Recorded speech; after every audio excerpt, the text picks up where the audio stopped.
Without further introduction, please welcome Annu Nieminen, CEO and the founder of the Upright Project. Thank you. And great to see all of you back here in Otaniemi, where I'm also from in a way, or at least having studied here. How many of you have heard the concept of net impact before tonight's event? Okay, quite many of you. Has some of you actually heard me tell this story before, or the story of Upright anyways? Okay, a couple of you might then already know a bit more. So my name is Annu. I'm also an alumna from this school, from the Information Networks program. I think there's at least Tommy from the program, maybe also someone else here today. I was really pleased when I was asked to come here and tell the story of why I feel so passionate about creating better data and better knowledge about how companies actually impact the world and what companies really achieve. And I'm going to go through today a little bit about how I came to start this company and what we are really doing. And I'm going to welcome a lot of questions, or all of your questions, after a little bit of an introduction. But I'm going to start today by telling you a story about a problem that would not leave me alone. I tried to get rid of this problem for quite some time, but was not able to get away from it. So now I'm dedicating myself full time to try to do something about it. And this problem actually started to haunt me already in high school, so even before I came to Otaniemi. And the problem has to do with the fact that we live in an amazingly fascinating and unique time in history, and in the history of humankind. Because basically for the first time in the history of our species, we are in a situation where basically none of us today in this hall, or anyone there either, would have to work. If we look at the things that human beings need in order to survive, we all need food and water and some kind of shelter and warmth. And when we look at the percentage of people every day working to either produce or distribute to the end user one of these four things, and please note that only production and distribution to the end user are the parts that are critical for the survival of human beings. For example, marketing is not, even though marketing then has other virtues. But for the purpose of survival of human beings, we only need production and distribution. When we look at the percentage of people working every day in Western economies to produce one of these four, the percentage has gone down dramatically in just 100 years, which is a blink of an eye when we look at the history of our species. I actually did some math around this a couple of years back, around midsummer. I have a bit of a perversion towards numbers. Given where we are, there might be other people in the audience as well who love to put their heads into numbers. So I tried to really understand where approximately this percentage is going at the moment. And I used some data from the Finnish Statistics Center, so Tilastokeskus here in Finland, and also some data for a larger Western economy, the US. And together with a couple of my friends, after a couple of glasses of wine, we came to the conclusion that the percentage has gone down from somewhere a bit more than 90% to a range between 3 and 15% in just 100 years. And as we all know, the second number, or the range, is going down every day as we learn to automate more and more of the things that we crucially need, or don't need for that matter. Okay, this is all great. This is all amazing. If I was now from some other species, let's say I was an alien from Mars, looking down at planet Earth, and I would be like, whoa, way to go, humanity. This is amazing news. This is simply groundbreaking. You guys have somehow managed to overcome the hurdle of survival, the one thing that we've been really working on here for thousands of years. So that must mean that you are rising on completely new levels of wisdom and knowledge and lovingness and arts and kindness and all of these things. And one thing is definitely for sure, and that is that you are completely free from work. But as we all know, that's not exactly the case. All of us were rushing to get here from somewhere where we were at least feeling important. And maybe some of us are thinking right now whether we should be actually creating value through PowerPoint or something right now, or whether we should be sitting here in a seminar listening to someone talk. So what is really the root cause? Why aren't we, given all the progress that we've made, why are we still busy as hell? And we're actually like, people are dropping out of the workforce because they are working themselves to exhaustion. And why haven't we really actually managed to solve many of the biggest challenges facing humanity, despite all of this progress? So I've been really haunted by this problem for a long time, and I've been especially interested in how people in organizations, so when people come together, we call that organizations, what they actually do and what they get done. And the specific form that I've been mostly interested in, because it has the biggest impact on our lives today, is companies. So what do companies actually get done with all this busy work? And the root cause for this problem that I've really started to look into is that I think we've really lost sight of what companies, in very common sense terms, actually create. What real life value do companies actually create through their operations? And the root cause for that, I believe, being a nerd and really believing in the power of understanding what we should be measuring and then doing that well, is that our way of measuring net impact of companies is outdated and belongs to or is stuck in an economy that no longer even exists. That is quite a big claim. So let's look at metrics for a while. Let's look at what kind of metrics do we have when it comes to companies. So a good metric is one that people from different contexts can understand the same way.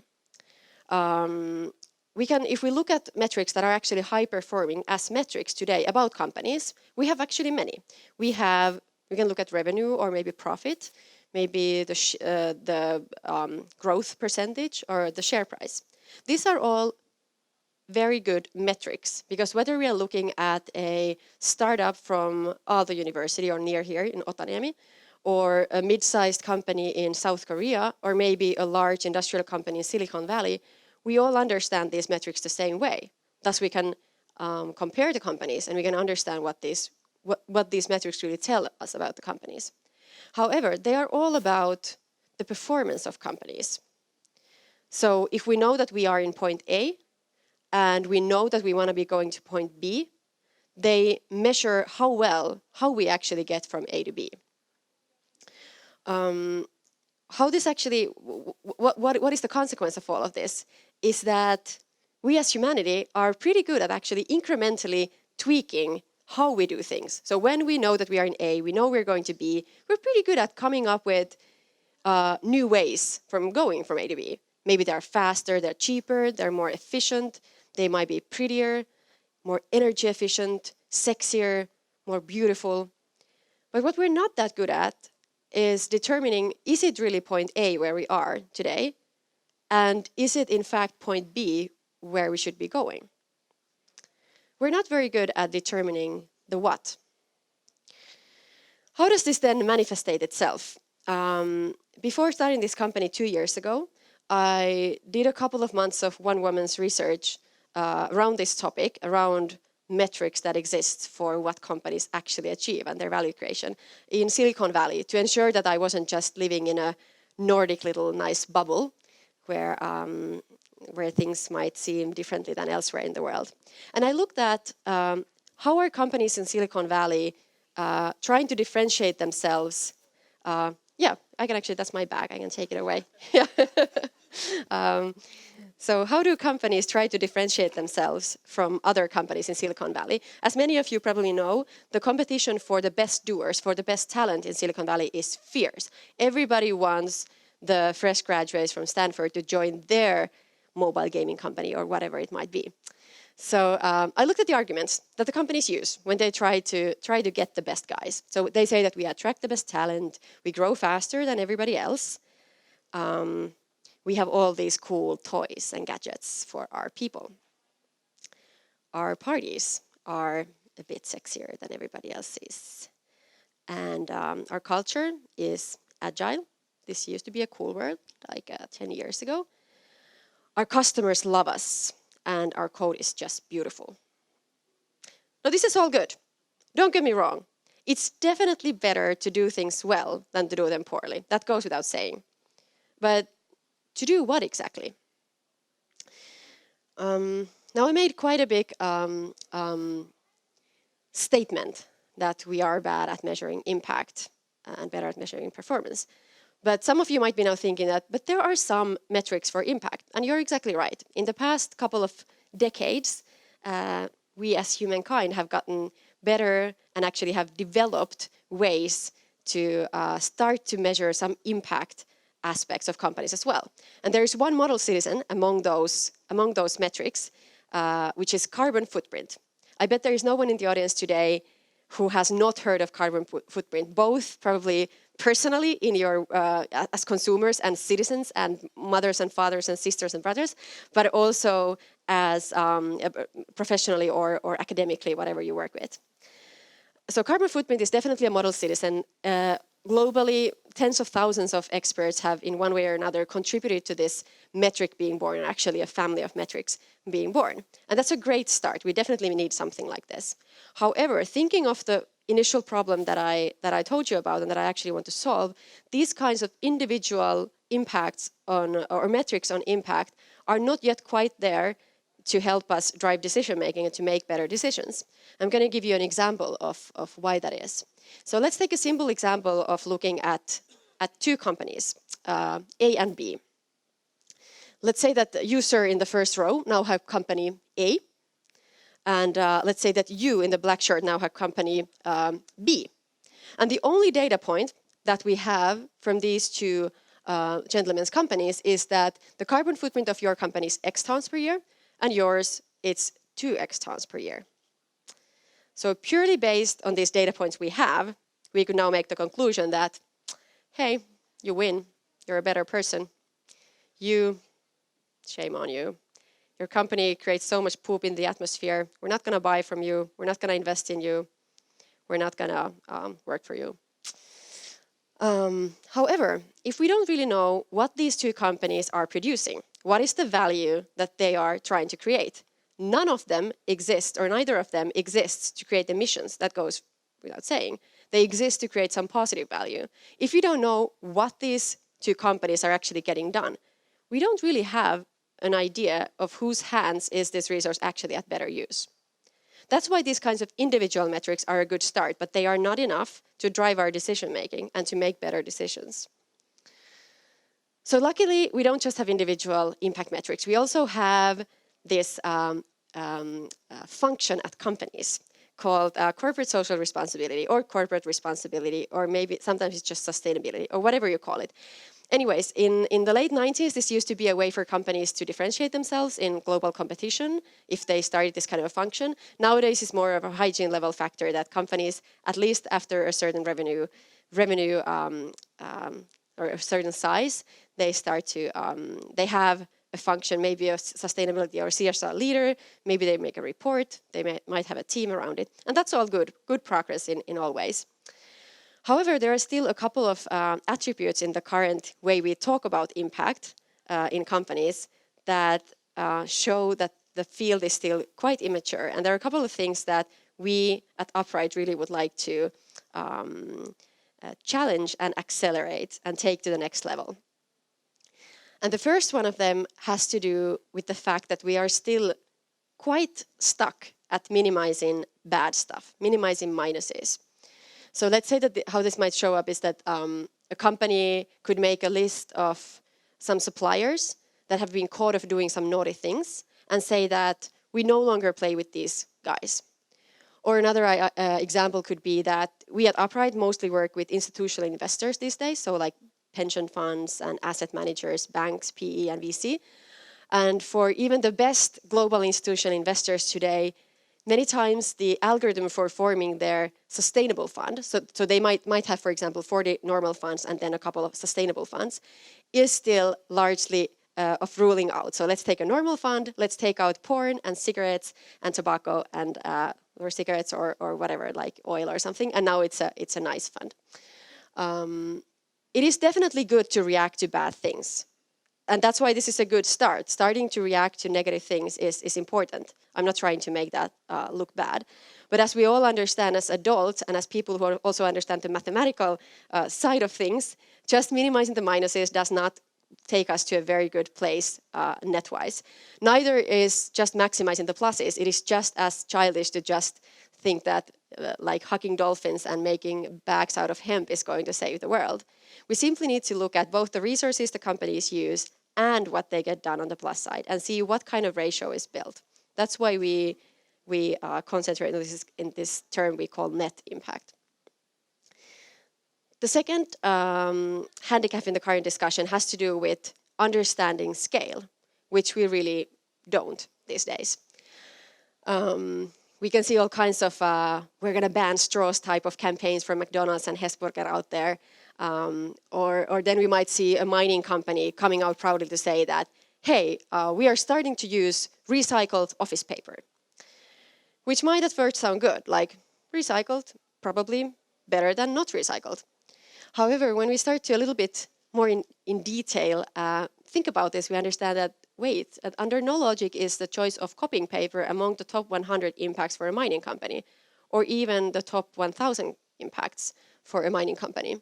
So for the person who is in charge of the ecological aspects of office supplies for this mining company, this is a very smart and responsible choice. However, if the management and the product development or even the board is hiding behind stuff like this to tick the box for sustainability, they're only fooling themselves these days. But it's very human that we don't understand the scale of impact very well because we haven't had any standardized ways for measuring impact. So it's very understandable that we are confusing big and small things all the time. But this is changing quite rapidly, actually. I don't think these kinds of campaigns of banning the straws are even that good in getting the marketing benefits that they are trying to do. Thirdly, there is a point that has to do with the part of the value chain where the impacts happen. So we can roughly divide the impacts a company has on the surrounding world in 3 parts based on the value chain. We can look at internal impacts. So let's say that a simple example, we run a factory, we cause some GHG emissions, we use X tons of or cubic meters of fresh water, we employ 100 people, and then we pay X euros of taxes to the government. These are all internal impacts. Then we have upstream, so the whole value chain from us to the beginning of all the value streams, so our suppliers and their suppliers and so on. And then there's a third part, which is downstream. So that means when our product or service that we produce is actually being used by the next step of the value chain. So in B2B, we're talking about companies, and in B2C, we're talking about consumers using the products. Currently, we are very, very concentrated on internal impacts. That is also very human, because when you start as a company, we're used to thinking about these impact metrics as something that we look bottom up company by company, and we start to measure what we do. That's a human point, human aspect to start, and actually makes a lot of sense from the company's point of view themselves. However, when we look at absolute scales of impacts, downstream, and the fact that it's typically not understood at all today, is quite serious, and I'm going to give you a couple of examples. One of them is the automobile industry, which has done a bit more research into this than maybe some other industries, and they've estimated that when an Audi car leaves the factory, approximately 1 to 2% of the greenhouse gas emissions of that car have been caused at that point. Majority of them happen when the car is being driven on the streets. That seems really common sense to us, but is sometimes forgotten when we only look at the internal impacts. Another example of both the scale and also the focus on the internal aspects comes from an example of a Finnish company, Wärtsilä. Many of you have probably know this company, so they make basically big engines for ships. And when we started this project, we did many little exercises, but one of them was downloading the sustainability reports of 100 of the largest companies here in Finland. And we codified them according to theme and a lot of things. And one of the aspects we also looked at was this value chain aspect. And we saw that the pure majority, a bit more than 92% of all of the rows of text and figures and numbers and pictures went to examine the internal impacts of a company. And for Wärtsilä too, they do a very good, thorough sustainability report, and for 4 pages they tell about their internal GHG, so greenhouse gas emissions, how they are caused and what they are doing to reduce them. So they talk about their green office campaigns, and they talk about travel policies and stuff like that. And then they give one total number, an estimate for their internal GHG emissions per year. Very good, everything good so far.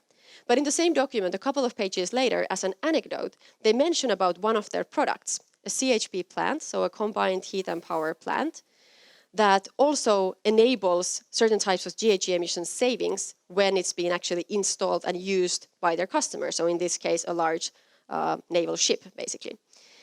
And they also give a number for that. And shortly saying, these two numbers are of such relation that if Wärtsilä managed to sell just even one of these products per year, they offset the internal GHG emissions for more than 10 years. This is just an anecdote. You should never make decisions based on just anecdotes. But it might give you some idea of why we should at least be really interested in the downstream impacts instead of just looking at the internal ones. Okay, finally, a smaller point about format of data. It's 2019, so maybe PDF reports are not the best we can do, especially if we want to make data that can help us drive decision making, also automated decision making. So that's why we've come up with a different approach at Upright and want to create quantitative data, even though it's sometimes quite hard. Okay, that's enough complaining. I'm an engineer, proud engineer trained here. So I actually get a kick out of trying to solve problems, not so much describe them. So what are we doing about it, about all of this at Upright? This is probably the shortest explanation of what we're doing. So this is the output of a quantification model that we are building. We are aiming to build a new type of way of understanding the net value creation or net impact of companies. I initially called this value creation, but I realized that people are really scared when you talk about value creation. So impact sounds kind of friendlier. So that's what we call it these days. So kind of like the simplest possible representation of the output is this. We try to bring out the shape of a company. So on the left-hand side, what kind of resources does the company use and what kind of negative impact does it cause? And on the right-hand side, why does it really exist? So what are the positive values that it creates? Every single company has negative impacts, and none of them exist to create those negative impacts or to use those resources. Not even the oil companies exist to create emissions. They exist to whatever may be the reason for, or what the oil is actually used for, but basically to create energy and enable a lot of things we do. Some of them might be useful according to your values, and some of them may be useless. Okay, the idea is to not start to draw any fast judgments based on just seeing that there's a lot of emissions, but rather look at the big picture to understand it well. The grid that we are currently using to judge our companies or to measure the impact, I don't know how well this is seen to the back row, but this is also found on our website if you can't see properly. Shortly, we look at 4 main dimensions of impact. We look at the environment, of course. We look at the health of people, not just the physical health, but also the mental health, so stuff like relationships, and even these kinds of weird things like meaning and joy. This always gets when I present this to our financial industry guys in 3-piece suits, I always get a kick out of explaining this. But most of them are like, what is this? And I explain, they're like, that makes sense, okay. So there are also a lot of aspects in our products and services that exist because of this impact. Then we look at society at large, so also including the economy, such as taxes and jobs. And then we look at knowledge. So how much does a company create and or distribute knowledge? And especially when we look at it in relation to what kind of human capital it employs, so what kind of resources does it use? Probably the most thought and emotion-provoking impact of all of these is actually not the meaning and joy one, but the first one here in blue, so the scarce human capital. So that is the opportunity cost for using the scarce human skills and human capitals that companies also do. So our model treats human capital in the same way as it does natural resources, as something that if you use them, you need to get something done as well. This might be especially relevant being here in the Aalto campus today, because I think all of us, very privileged and often highly educated people living in a Western free society such as Finland, have a larger than average also responsibility of where we use our brains for. So what this company measures is, or what this impact category measures, it tries to estimate how much of these kind of scarce skills that would also have other contrafactuals, I don't know what is that really in English, yeah, contrafactuals or kind of alternative uses for this resource have. So for example, if we now have two companies, one of them employs 200 fresh graduates from Aalto that have like double degrees in machine learning and energy technologies. And another company that employs also 200 people, but those 200 people are youth from the larger Helsinki area that have been unemployed for a long time and that have been in this re-employment program now for 5 years. These two companies, the first company would need to get more done on the plus side to end up with the same net score than the second company, because these two groups of people have a very different alternative scenario of where they would be, or the contrafactual that we talk about in mathematics. Cool. So this is what we measure, and what we try to get out, and how this actually then works. How many of you in the audience are currently working or have worked with some kind of machine learning solutions? Great, a couple of you. Have you worked with natural language processing, so NLP technologies? No, okay. Well, very short introduction to everybody. So one of the ways to understand our model, I would love to give another full, maybe mathematical explanation of how the model works. That would require maybe a 3-hour lecture of its own, but now maybe just a 2-minute version. So we can understand the model consisting of 3 inputs and 1 output. When we start to, the first input, when we start to build this kind of approach, which we do top-down. So one of the first things to understand how we approach it is the difference to what you might have seen elsewhere. Let's say there's a great place just across the street, VTT, I don't actually know what is the name in English. But anyways, the government's technical, something like that. And someone can shout out if you know the name for VTT. Anyway, a research center. So we've been also in collaboration with them and discussion with them, and they do, for example, this life cycle analysis. So to understand like the life cycle of this bottle, for example, very, very granularly. Our approach is different. So what we try to do is to build a top-down understanding of, since humanity ends up with X tons of GHG emission caused by companies, how are these actually caused by the whole group of companies, and which part of this should be allocated to Nokia, for example, or Volt, or Fiskars, or Fazer, or whatever. So our approach is building a top-down mathematical model where we try to actually allocate all of these impacts to individual nodes, which are actually products in our case, and then we form companies. But the first input that we have to do is an understanding of what are all the products and services that are currently being traded in global markets. This list needs to be granular. It can't be enough, it's not enough to say that the product of this company is cars. There are quite many different cars with very, very different impact profiles currently traded in global markets. So one example of a product label that would be granular enough that we work with would be, for example, an aspartame sweetened cola drink packaged in a recyclable aluminum can, for example. That could be an example for a Coca-Cola's new product with something interesting in it. Okay, so this is, as you might imagine, and many of you have been working with data, this is one of the most, if not the most, labor-intensive part of our model has been building this network, or mathematically speaking, it's a graph of products and their interrelations, and maintaining and all the time making it more and more granular. And we use a lot of automated input, but we also need a lot of just human eyes and human judgment and human feedback for it as well. And we get feedback obviously all the time from working with our companies and investor clients as well. Okay, the second input that we need is then the understanding of what are all the ways a company can impact the world around them. We currently use this grid with these 19 impacts. For each one of them, we look at both the pluses and the minuses, and we look at 3 parts of the value chain, so upstream, internal, and downstream. This forms a 19 times 2 times 3, so 114-point matrix that we start to fill in for each of the companies, or each of the products, sorry, from bubble number 1. Okay, and thirdly, the final input is then we obviously need some data about the impacts of different kinds of products on all of these impact categories. And this is where we bring in science. So our main data source is the world's largest open access database for scientific articles called CORE, so C-O-R-E. I don't know if any of you has ever worked with the CORE data.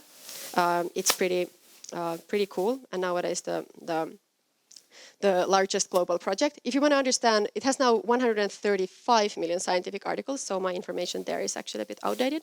If you're wondering if that is a lot or a little, if you put it in context, Google Scholar is the world's largest database for scientific articles at the moment, and it has approximately 240 million articles. Obviously, it's not open access, so it can't be used like this.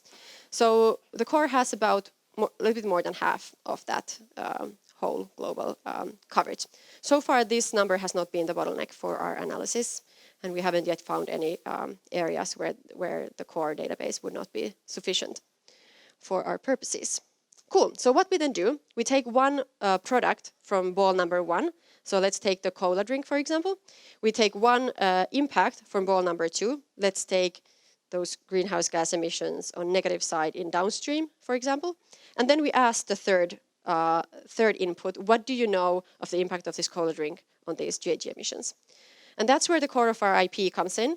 So technologically, like what the point is, what we've actually been successful at and why we're able to do this is that we managed to teach a machine, so a neural network solution, to understand causal relationships between two words or a term that consists, or two terms that consist of more than one word in a natural language sentence.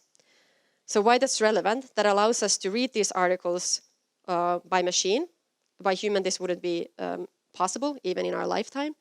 To read them by machine and then summarize those findings and attribute them to real-life products and then to companies. When we've done this exercise as many times as there are combination between products and impacts, we end up with an automated net impact profile for all the products and services that are currently traded. When we add those up, weighing them with revenue contributions, we get companies. And then when we add those companies up, weighing them with funds invested, for example, we get investment funds. Or we could make a group of companies founded by Aalto alumni or whatever. One example of the, oh, this is really small compared to the screen size. Well, you can all see this on our website if you're really interested, but what is actually here is an example of a scientific article with the words that the machine is looking at highlighted. So this is an example. I took it just now before I came here from the net impact profile of a product called sugar sweetened soft drinks. So just the overall group of all the sodas that have been sweetened by sugar, not by aspartame like we just talked about. And it looks at the relationship between these sugar sweetened soft drinks and obesity. And it has found a causality there. And then this is just an example of our classifiers. So currently we use two different types of classifiers, a feed-forward one and then by Google's BERT, and then we use a merge one, which then puts these two together. This is also what we work with day to day. When we find something really dadaistic and weird come out of the model, we go back to the granular level of the articles. It's not possible to go all of them through by human eyes. There are, for example, for this product, I think there's like 4.6 million articles contributing to this product profile. But when we find the ones that are driving the results the most, and when they're driving it in a direction that seems not to make sense, then we go back to the drawing board and give more feedback to our AI to learn better. If you're wondering what it looks like then for real companies or real groups of companies, this is now an example profile of the US Fortune 500. So 500 of the largest companies in the United States. You can actually find, so on our website you can freely browse. We try to be as open access as possible without completely destroying our own business and our livelihood. But we give out all the, let's say, about 15,000 product profiles for free and about 1,000 company profiles as well. So you can probably find all of these US Fortune 500 there for free as well. But this is now an example profile of what it looks like. So this group of companies obviously has a lot of minuses when it comes to environment and health. There's a lot of fast food companies, oil companies, what have you. And why do these companies exist? Then have to do with the values on the right-hand side. So what are they trying to solve, and what are the impacts they're getting done? So if this was now one of our investment clients' fund, for example, that he tries to make more positive, we would concentrate on what are the impacts that are most driving the emissions or the health minuses. What kind of changes should we be doing to this fund in order for that to be better? Or if this was a company itself, we would obviously think about what kind of strategic choices or kind of changes to their strategy would make the net impact more positive. Yeah, so basically what we create to do is not just why we exist. It's not just to create nicer data, even though I started with that and with my passion for better metrics. Better metrics aren't valuable just as such, but what we're really trying to do is to create concrete incentives for companies to optimize this. So we want to make it not financially beneficial or viable to companies sub-optimize their net impact, to put it this way. And how do we do that? We don't do this for the companies themselves. This is not a project where we're like, please be better people. We don't believe that the world is where it is because companies just decided, hey, we're going to be bad. Companies act rationally or well, at least try to act rationally, given the incentives that are around them. So if there's a way for them to make money that works here, then that's what they'll do. So we try to hit them where it hurts, or kind of change the incentives that their stakeholders form for them. So who really holds the power in terms of who can make money in this world? There's investors who decide where they invest in and decide how equity is allocated in the world. There's customers that no company can avoid from pleasing. So in B2B, that's companies, and B2C, it's consumers. And thirdly, it's employees who decide where they dedicate their hardly earned Aalto degrees and passion and energy and youth and everything. So we are creating better tools for these three groups of people to make better decisions. We started with the investor part for many reasons, one of them being we are kind of tired of just blaming the single moms at Alepa for choosing the plastic bag. That is not the big picture of where the world is going. We really should be talking about where are the large masses of assets and equity going today, and how we should be starting with that. So that's why we start with that, but we're also in the coming couple of years introducing an own product for consumers and employees as well, in addition to the company and investor versions. I'm gonna leave you today, or not leave you, but end this little monologue today with a thought that the rules of business are changing. So we used to look at this impact stuff that this is my profit, this is my business, and this is impact. So first I make some money, and then if I'm successful at that, I might use some of it for this impact thing. So for example, I might use this a bit more expensive type of electricity that is kind to the koala bears or whatever. But I'm just such a good person that I'm going to do it anyways, even though it's an extra OPEX category for me and just means more cost for me. But I'm just such a good person that I'm going to do it anyways. This kind of thinking no longer flies. And I claim that companies who are actually going to be successful in the global competition in 5 years, or maybe even sooner, are companies that have found a way to align what they are doing and their net impact, net positive impact, to point the same direction with their financial success. That means that the whole business is built around a product that has a net positive impact. And now again, we're not just talking about hugging dolphins or some other rather being kind to trees. We're talking about also some very unsexy examples. So one example of a great unsexy net positive product or group of product is sewer systems. Think about the resources that go into sewer systems. We need some metals and some materials. It's kind of energy intensive as well, and then there's water going in it and all of these things. We need people to dig those things under there and all of these things. But think of the impact on the plus side. that there is for our societies, that our poo isn't lying around on the streets and 2-year-old kids aren't dying because of diarrhea in Espoo. So that's actually a very common sense and great way to use those materials and to use that energy and those resources. So that's just one example of that I try to use or like to use to wake people up from thinking that this is just some kind of green business. Brand image is not the same thing as net impact. That's one thing I can tell for sure. And I invite all of you to go and explore on our website what that means in more detail. But I think I'm going to end my monologue here and welcome all of your comments and thoughts and questions for discussion. Thank you.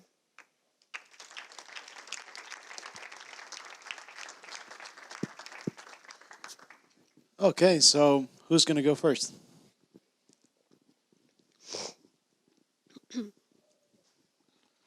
Hi, thanks for the presentation. I have a quick question. When you show investors the net impact model, how are investors supposed to, or how do they interpret it? Sort of, in what way do you understand that? So, if you have a lot of companies right now that are not doing good for the environment, and then they are investing in a company that has like a very small impact on the environment in a negative way, how do you sort of, does the model scale? Can you interpret how much, like, is it 2 centimeters to the left? Is that a really bad thing, or is it just okay? Like, how do you sort of do that? The whole point is always to look at, so whatever data, and that's actually a very crucial question when it comes to metrics. So none of us would know if we have never heard about money and I told you like €7. Is it a lot or little? You have no idea. You would have to put it in context of something like how much is my paycheck or how much did this bottle of water cost. So whenever we work with our investors, we always put it in context of something that they're comparing to. So investors typically let's say a fund follows an index financially. And we always show that index as well. That's one that they should be comparing to. We always show other companies or other funds, also like the competition, like what could good look like, and we show alternative scenarios in that fund. So let's say that they use certain types of investment strategies where they could bring the fund in, let's say, 2 years. It's not always just about what you own at the moment, but also how you use your influence if you have such, and how that then develops in time. So it's very crucial to always show a comparison point, not just a random, especially when introducing a new metric. You have to always put it in some kind of context. Thanks for that. Bit mind blown here. For products, this seems like I totally get it. Services, maybe it's a little bit more abstract and intangible. Can you calculate those impacts? Yeah, that's a great question. And how? That was also one of actually my own worries in the beginning, because I thought that if products are physical and tangible, there's more research about them. And then we talk about cybersecurity consulting service for the mining industry, for example, could be one example that I happen to just look at today. It all boils down to the ball number 1, so the product and service taxonomy and the interrelationship between products there. So it's important to understand that even if you are doing a service, you are somehow related to, or product or service regardless, you are related to many, many products and services that are either downstream or upstream from you. So that would be one answer would be through the relationships that the companies have in their product families and in their value chains. The others would be the way we look for the insights in the research. So there's actually, and we've done a lot of, because that was one of my worries, that either the services profiles would be kind of thinner or less valid, that they would actually be based on, for example, if you're just the number of articles contributing, the number of research we can find. Luckily, that's not the case, because, for example, for the cybersecurity consulting services, there are tens of thousands of words that we use among that network to understand. So it has to do with, well, cybersecurity for one, then what is really looking at. If it's doing it for the mining industry, what are all the things we know about mining? What does it do when we help mining companies be more successful or more secure from cyber attacks, and so on and so on. So I don't know how to answer this shortly, but there is currently no bias between services or products, but there is some bias. For example, some technologies that are very new, that have been very little research, and we don't really even know so much about them. They are like cryptocurrencies and blockchain technologies are ones that we just did a study for one client, and we realized that the volume of research is not yet sufficient for that. But for majority of all services, that has not been a problem so far. Yeah, great question.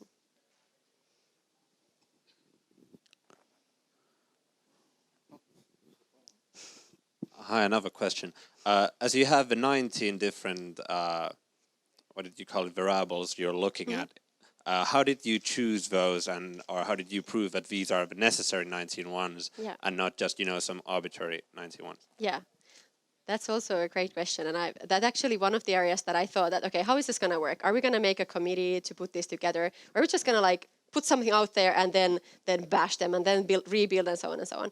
Obviously, before we did any of this, we took the greatest or the most sort of standardized, because there's no point of reinventing the wheel. If there's something that already people know and recognize, you should always use it. So what I would have loved to use the UN SDGs, so the United Nations Sustainable Development Goals that probably many of you know. However, there's a couple of reasons, I won't go to that in detail, why that really doesn't work or why that doesn't cover in a MISI, so mutually exclusive, collective, exhaustive way. It doesn't really cover the impacts of companies. However, so what we do, we look at the UN SDGs. We looked at, so GRI is a global reporting standard for companies. We looked at the majority of the ESG, so investors use another acronym, environment, social, and governance frameworks that they use. We looked at a bunch of these global frameworks. We tried to look at the best ones and the most used ones and to use as close as possible. So on the other hand, we had intellectual honesty of what we think when looking at the net value creation, you need to cover everything compared to just deciding to look at, for example, gender equality or something like that. And then we looked at what are the words and the terms that are typically used. Then we took about an 8-month process of going this through with some experts and academics, professors, but also business professionals to see what was the feedback, what's missing, what's not there. And we landed on this 19 about 2 years ago. I assumed we would be going a lot more back and forth. That actually has been surprisingly little question. Might be something coming up still. The good thing about the 19 is it's totally modular. So if there's scientific consensus that we should add a 6-month environment or take something out, the model doesn't break. And we can add and take away. Currently that's been the 19. Probably the most something that from the environment side and so on, it's pretty, there's a pretty strong consensus already, or not a strong, but anyway, some kind of consensus. From the knowledge part is something that we couldn't find any global even framework that would mention knowledge, not let alone measure it. But we felt that we couldn't intellectually honestly measure the net value creation of companies if we didn't take into account what kind of knowledge they create and what kind of knowledge they distribute and how they contribute to knowledge infrastructure. And then I can use the resources for that. Because even just for the very normal, Finnish companies, half of them would be impossible to understand why they exist. Like Nokia. How do you explain why Nokia exists? It's not to create the emissions to build the hardware. Yeah, so that's why. So honest answer is yes, we build it ourselves. Try to get beaten up with it, and still are looking for that feedback. But that's where it is right now, and that's where it's landed so far. But most definitely, some changes will still happen in the coming years, I would imagine. Hi, good presentation. But what comes next? Because in a way, measurement has been always there. And if I compare, one example is in a way quality measurement. Nowadays, it's not important what the results are, but if you improve the quality. So I think is the next thing improve impacts? Yeah, definitely. Good question. Obviously, given how we look at the stakeholders who we're doing this for, it's not enough to just have this measure and be like, okay, fine. But the whole point is to think about what kind of incentive systems we should be impacting. So the question is, we think it's very important to have this kind of growth mindset. So for example, for companies, a lot of the companies that work with us, they're not necessarily with this grid we just looked at, and with I didn't go into the detail of introducing one concept to you, which is what kind of weights you put on the different, so we call them value sets or optimization criteria. So different investors, for example, might track them against different kinds of values. They might have more high emphasis on fighting climate change or higher emphasis on jobs or something like that. So even with the companies that are currently, let's say, net negative with the default weighing, might work with us and be very interested in understanding what are the steps for improving that. Like let's say forest industry companies. We work with, for example, UPN, that's a public reference.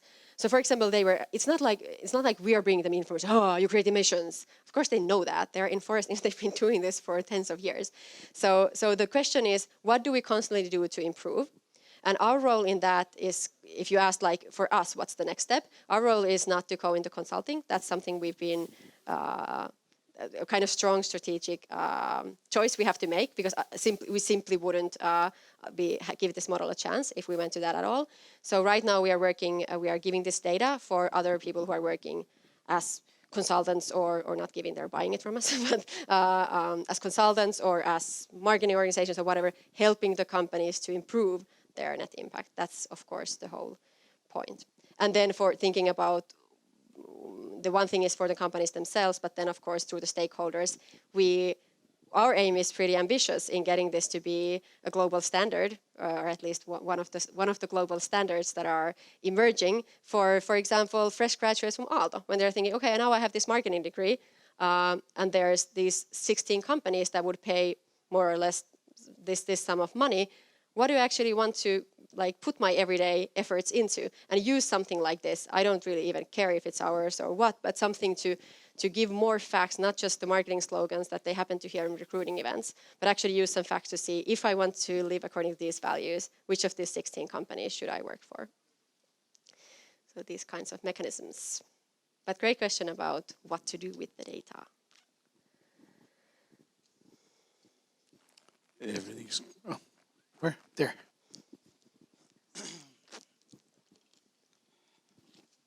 Hi, thank you very much.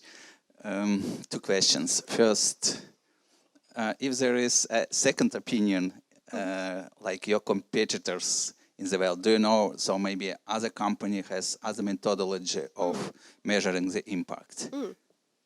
Okay, Yeah. then the second I ask later. Okay, so if I know of other companies that have other methodologies. Yeah, why are you better or why are you stronger? Because I liked what you told, but I have never heard about any other company like you, but you might know them. Okay. Yeah, well, that was one of my, actually, when I initially started to think about this, I obviously was very interested in what's being done elsewhere. And my first plan was to find that was a bit naive now, but I'm going to still say it out loud. So my goal that I wrote on a piece of paper when I left for Silicon Valley was to find 10 of the best projects that are at the moment quantitatively measuring whatever they call it, but net impact. So both pluses and minuses, not just the minuses. I would find the 10 best projects, choose the one that I felt was the best one, and go work for them for free for 6 months to learn how this scene should be developed. I couldn't find even one. So there are very many. I'm not saying that there's not movement. There's a lot of hype in this field of impact. So there are a lot of frameworks. That's what you can find a lot. So every consultancy basically has their own framework for companies, that what you should be looking at when being more sustainable. Frameworks, there's a bunch of. When you start to look at real data, so not just thinking like what you should be looking at, but providing numbers or text or pictures, whatever, like actual answers for what is the number for Nokia for this. There are a couple of things. There's ESG ratings or ESG data providers, so that's what investors use. There's two big global players, American Morgan Stanley's MSCI ESG ratings, and then their challenger Sustainalytics. They provide basically these kinds of compliance type of, that they answer how much resources has the companies put into aligning to certain types of standards in governance and so on. That's very relevant data, but not really answering the question that we are trying to answer about the net impact. So in short, and then there's a lot of amazing projects all over the world that are concentrating on one of the impact areas, like some databases being actually super good in understanding, for example, gender equality in boards across this and this, or someone looking specifically at biodiversity or something like that. But haven't yet found any other project that would quantitatively measure net impact with their own data. But we estimate and hope that will happen soon. We need competitors in order for this whole thing to move forward. We are happy to be challenged as well, and hope to be challenged, because we care about this problem a lot, and this needs to move faster. Thank you. And the second question, I'm one of the founders of My Data Global organization, and we care very much about intrinsic values of people, in the area of personal data. How can we control personal data, or how our personal data are abused? If your methodology allows to evaluate these GAFAM companies in their impact, Google, Amazon, Facebook, Apple, Microsoft, in relation to abuse of, can we find incentives for people to listen to you? Consumers, can they influence these big guys when they have heard and have seen the measurements that you have provided? That is, of course, our goal. That is what we hope to achieve. The point about data privacy and all of these breaches, that was one of my personal, something that I really wanted to if this methodology is not going to capture that, we're just not going to do this because this needs to be, and I don't think it's captured well enough today in our model, but as well as we'd like to, but definitely it's a very important area of where these companies you were just listing, where they are getting their minuses from. And as we are just learning to understand, the science is not quite there yet to capture it, but then we have also some other data sources that we can use to fill in. But of course, our question was, do these people then believe us? That is of course the whole reason why we're doing this. And now in our first step after 2 first years of building the MVP, of course our next step is building concrete tools for people to use this data, and we hope in that way to hit where it hurts also for the companies.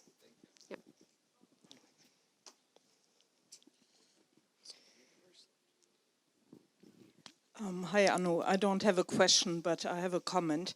I heard, I think the first time I heard about the Upright project was about 2 years ago from Annina when she presented it. And I have to say, I love it. And I promote and talk about you wherever I have a chance, as I just did when I left work today to come here. So, please thank continue. you so much. You're most welcome.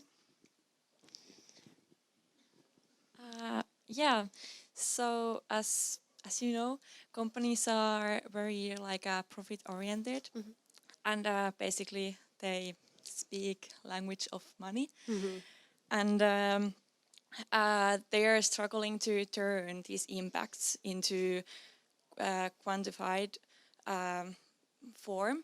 For example, into monetary terms. And actually, you said UBM is your public reference. Well, I'm doing a study for UBM at the moment about impacts valuation. So I was thinking, have you focused on this issue? Do you have some methods? You have huge amount of data about impacts. So have you considered to try to have a method to turn it into monetary form? Yeah, great question. That's also one of the things that we really thought a lot about in the especially first 6 months of our operations. So the first concrete project that we did, where our first little pennies came and the first salaries were paid us, was not for UPM, it was actually Nokia. And with Nokia, we did a great project together with their own sustainability team, and they had a strong thing about putting everything in euros, and that seemed to make a lot of sense. There's absolutely no point in creating a new metric if there is a metric that works. The biggest problem with monetizing impacts is that when we use a metric that already naturally in real life describes a phenomenon, and we take it to another. Let me give you an example. So when we looked at, for example, with Nokia, we looked at taxes. So that's very clear. Taxes, this much. For jobs, okay, they had used salaries, which already a little bit started to hurt my brain because a salary euro versus tax euro, it's not really comparable, even though the unit for both is euros, but okay, with that I can live with. Then we started to move to emissions, and for emissions, companies use the price of carbon, what is the word in English? Carbon equivalent, the kind of for the ton in the international trade. And for that, you can choose which you use. So the lowest one today was around $20, and the highest one that some organizations use are around $110. And then you can choose something. Finnish companies typically tend to use 55 euros for some reason. This already started to wait. These are not now the same. There is no amount of money that can somehow then take these back, even though this is the price that they're being traded with at the moment. And then when you move, and those three are actually quite simple, but when you start to then move into, let's say, knowledge, and you take hey, let's take the amount of, like for example, R&D spend, and you use that as a proxy for it, then you start to like seriously confusing inputs with outputs. So we came to the conclusion that if you want to actually make things measurable, you need to first take one definition of what they mean. And that's why we came across with our top-down approach of estimating for each. So what these little numbers there are, if some of you are interested, are actually proportions that that company creates of that particular impact. So for example, if Nokia gets their 45,000 something net impact points, it means that 45,000 parts per billion, because percentages would go way too little, of all of the GHG emissions that all companies globally cause. That percentage goes to Nokia. So shortly put, yes, we have thought a lot about monetization, and the main benefit of that would be exactly as you said. So using something companies already understand and know, using a unit that is everybody knows euros, and we sometimes do still backtrack to that if it helps people to understand that this is how much, and by the way, this would be X football fields of rainforest or something like that, or this would be this and this much business that you are losing. However, for the model to actually be calculated based on that, we just couldn't find a way that would be intellectually robust enough. So that's why we are just using that as a communications tool sometimes, but the model itself is not running with euros. Yeah, but great question. Yeah. Me again. I'm not sure what your development roadmap looks like, but like our friend Vladimir over here, I'm also a founding member of My Data. Oh, great. So I'd like to extend an invitation for two reasons. One, I think that community needs to know about your approach and your process. But second, that community has technical competence that may be able to help refine the personal data abuse dimension of your to the model. Your model. Yeah. That's a great idea. Yeah. Okay. Really good.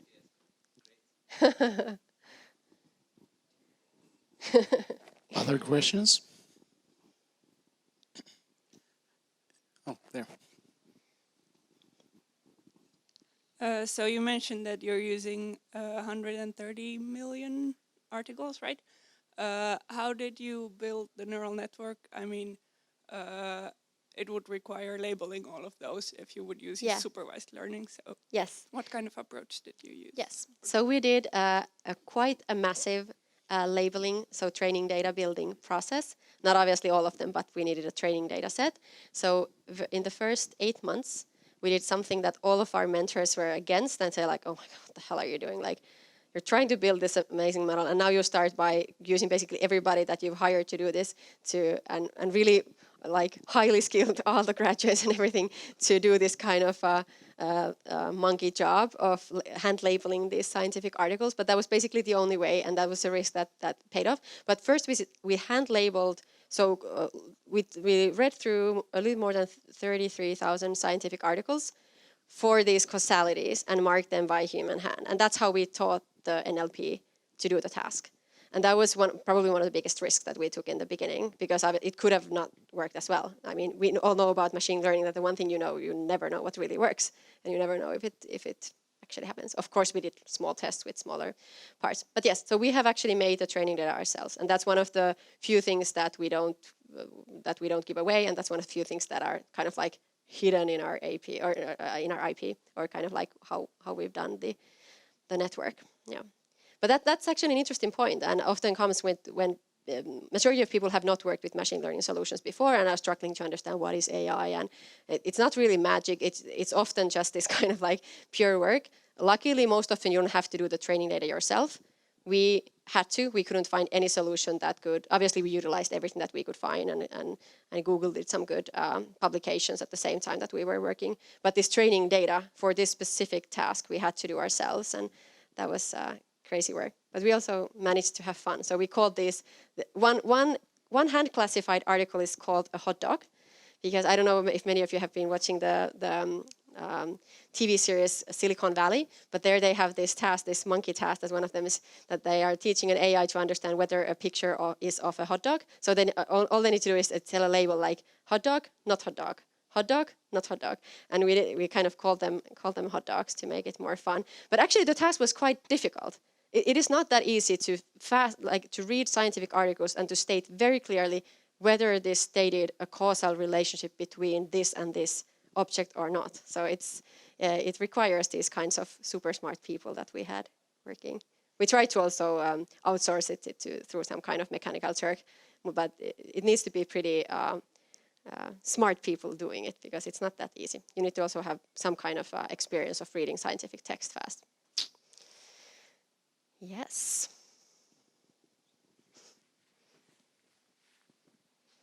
More questions from your dynamic duo.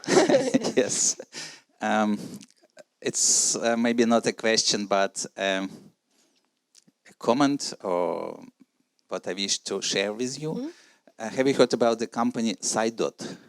Sidot. Sidot, like... Sidot. Okay. I'm not sure. Yeah. .io. This is a company that helps in a very big scale with United Nations organization to evaluate how ethical is some artificial intelligence solution or methodology. Yeah. So I'm sure that you have used your very smart people. It could just add more pluses or more